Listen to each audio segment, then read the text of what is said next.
So hello guys, katatapos lang natin kanina na bukas ng diniliver. Meron na naman binigay ang ating Shopee. So sunod-sunod, isang araw lang dami na nating binayaran sa Shopee. Nandun na lahat yung tira natin guys. So ito, bubuksan natin. May nakalagay o fragile. Ayan, fragile. Babasagin. Babasagin nga ba ito?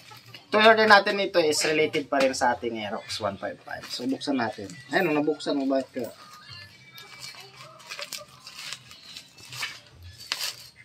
Okay, first, parang alam nyo na agad to guys.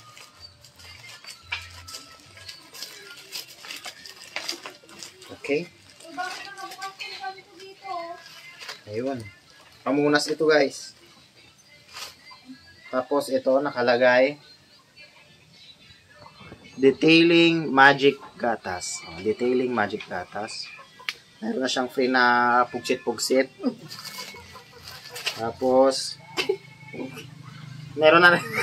Meron siya siyang kuwan. Libre na pang ganun-ganun oh. Tsaka oh, 1 litro. Yung 1 litro to guys. Pero nakalagay naman oh. 1 liter. Ayan. 1 liter siya guys.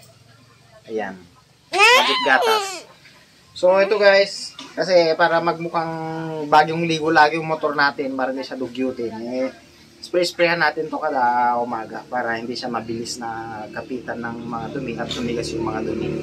Magsilbing wanya rin ito guys, kumbaga protection niya. Ayan, wala na tira. So ilalagay ko pa rin dyan guys yung link kung saan ko ito nabili. Para halimbawa kung magustuhan ninyo, click nyo din yung link na ilalagay ko para doon din kayo mag-order. Maganda ito guys sa mga motor ninyo at saka sasakyan ninyo. Lang. So ngayon guys, ito yung sample natin. Ito yung itsura niya. So, ito lang, first time ko itong gamitin guys. Ayan, tignan mo mapapansin niyo, diba? Ganyan. Medyo nawawalan na yung shiny niya. So, tanggalin natin, tapos try natin. Bigyan. Parang wala pa. Ayun. Ayan, tapos pahiran natin.